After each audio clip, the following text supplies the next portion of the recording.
Love and DeepSpace, Under Deep Space, Chapter 4. Or as I like to call it, the one where they go. Chapter 4 opens to us going home to visit our grandma Josephine. As we're greeting her, Caleb comes around the corner and surprises us by coming home a day early. In the midst of family dinner, we find out that Josephine is still having constant migraines, despite having been in and out of the hospital and on several medications for them. It's at this time Caleb steps up and is obviously the caretaker of the two. He proceeds to tell us that he's put in a request for a long-term care ward for their grandmother, Josephine, who took them in. This is also new knowledge to Josephine, who is sitting there at the table completely baffled. While on the talk of hospitals, Josephine mentions that we should ask Zayn out to lunch.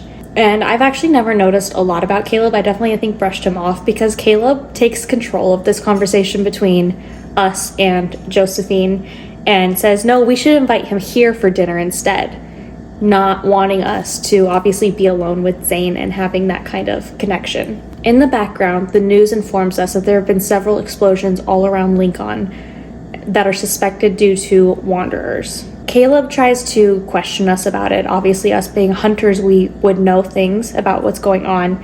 And there's this very slight look of sadness, kind of akin to Zayn's sadness, when he talks about us being a hunter as well. But with Caleb, the hint of sadness only came around when the conversation more pertained to the idea of us getting hurt. Caleb is way more willing to voice his discontentment with us being hunters and being put in the line of fire and being able to be hurt and not protected by him. We then proceed to get a fluctuation warning on our watch, and Caleb follows us out of the house, playing it off saying he's just going to the convenience store, but he's obviously watching out for us. As Caleb's in the store, we check around the area, trying to find out where this fluctuation is coming from. This is when we see a man in the alley wearing a baseball cap.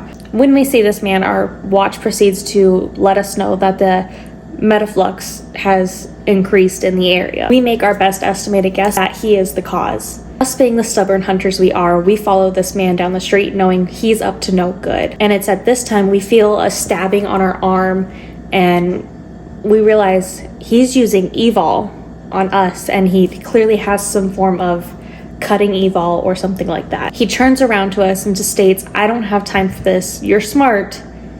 I can't play around though. One thing I never caught before in the first place is that we note he sounds older than he looks, which I find an interesting statement considering Raymond was younger than he's supposed to be. So I think that's something worthy to kind of keep a mental note of. The man disappears on us and we can't find him again, and Caleb kind of appears out of nowhere. We try to lie to Caleb and he sees right through it, and he pulls up our arm forcefully and says, what's this? Like, I can see this scratch on you.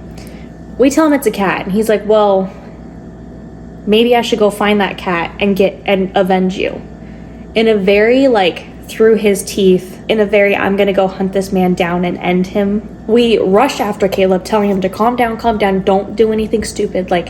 It's nothing, it's fine, it's handled. He makes it known he's angry with us that we won't be honest with him after all of these years of knowing each other. We make it a point to tell him, we're grown up. I don't need you to protect me. I need to protect myself. I need to be in charge of this. And he definitely, it's not disappointment on his face, but very much like a brush off of I'm gonna protect you anyways. After we tell him you can't protect us forever, I need to protect myself, he looks defeated and he proceeds to start saying something very strange. He questions us, asking, if not him, who should protect us? Now, this is going to be probably an opinion, not a fact, because I don't know that this is actually true, but this is how I perceive the situation. He gives a half chuckle, and based on our conversation earlier about Zayn with Josephine and how he reacted to that, I think he is thinking about Zayn in that moment, because he ends the conversation. He's like, you know what, never mind, you wouldn't understand, after the chuckle. So I think he was realizing Zayn could be that for us. And that's why he just ended the conversation. By this time, we make it back to the house, and he's like, come on, Josephine's been waiting long enough. Let's get back inside. She's going to notice we're gone. And we're like, you're being pushy. Like, I'm gonna wait out here for a minute. You can't tell me what to do. You're doing too much right now. He's like, fine. Lets us do our thing, but he says he's not gonna cover for us this time. The moment the front door closes on us and we're standing outside alone, the house goes kaboom with Josephine and Caleb inside. We awaken, blown several feet back by the explosion, to the house burning down to the frame, and we end up crawling to Caleb's necklace that had blown out from the house. Then it cuts to us reading the report on Caleb and Josephine's death. There was no evidence of human detonation and no evidence of a detonation device. And the report just says it's suspected that wanderers were involved. At the office in the background, the news is telling a story about a successful protocore injection that has made clinical trials a success. We don't know what that's about at this time, but that's also something to keep in mind, that they are injecting protocore energy into people. Tara notes that we are completely overworking ourselves and we need to take some time for ourselves. She asks us to lunch. Tell her we don't believe that it was an accident, that it doesn't make sense and it doesn't add up. This is when we get up from our desk and our vision kind of blurs a bit and we're clearly overworked, exhausted, and beating ourselves down. This time we get a call from Dr. Grayson, who also works at the hospital with Dr. Zayn, reminding us of an appointment. And we make a note that if we don't go, no matter how tired we are, Zayn will be worried. So we end up going to the hospital. As we're making our way to Zayn's office for our appointment, we find out from a nurse that he's been working extreme overtime because of the wanderer attacks around Lincoln. We end up deciding to wait for him to be done with his surgery. As we're wandering around the hospital, we find a poster for Dr. Zayn and a ton of other doctors in the hospital, but his says he's described as a leading expert in protocore syndrome. We end up taking a rest, knowing that it's going to be a while for Zayn to come back from surgery. We end up falling asleep. We dream of a nice spring day, the day that Caleb is being shipped off to the Aerospace Academy in Skyhaven. And this is the day we gave him the necklace that we found in the rubble. The necklace has an apple charm and a pendant that says, "When you come back."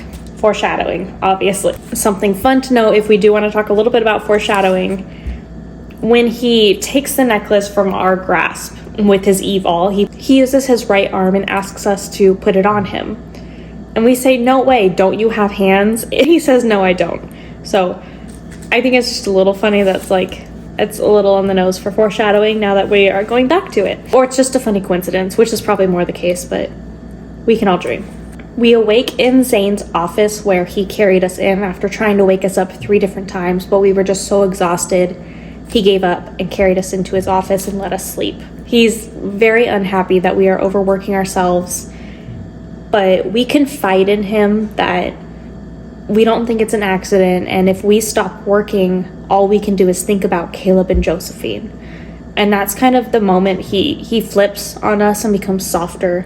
He takes a sweet out of his pocket and slides it over to us and just tells us, "Everything's gonna be okay, but you do have to take better care of yourself." Zayn then proceeds to give us a lockbox that is locked up by fingerprint, letting us know that Josephine asked him to give it to us. He knows nothing else about it.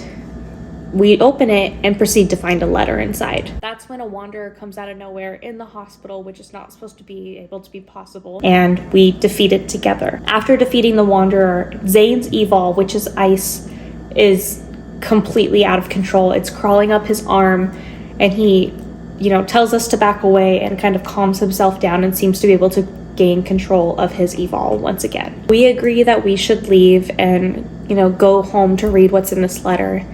And the moment we turn away, Zayn offers words of comfort to us. And when we turn around, he looks away very shyly and, continues his words of comfort. Once we leave, we cut to Zayn alone, reminiscing about the last time he saw Josephine in the hospital. The last time he saw her, he was telling her her condition is extremely serious, and all she can say to him is she was ready to go. She essentially says, "I've lived a life too kind for what I deserve." Grandma says that Zayn had promised them something, but doesn't specifically say what. She then proceeds to say, "If the worst case scenario happens, please take care of her," meaning us. She then also says that helping us in the end is helping himself, which is definitely a really curious thing and something I absolutely overlooked going through the story the first time. I think I overlooked a lot of stuff. We then cut back to Zayn in the present moment, And he's looking out the window, frustrated after reminiscing about that and just everything that's going on to us, Josephine, Caleb, the whole entire situation. And all he can say is, it shouldn't have come to this. And that's where chapter 4 ends. And I will see you in chapter 5.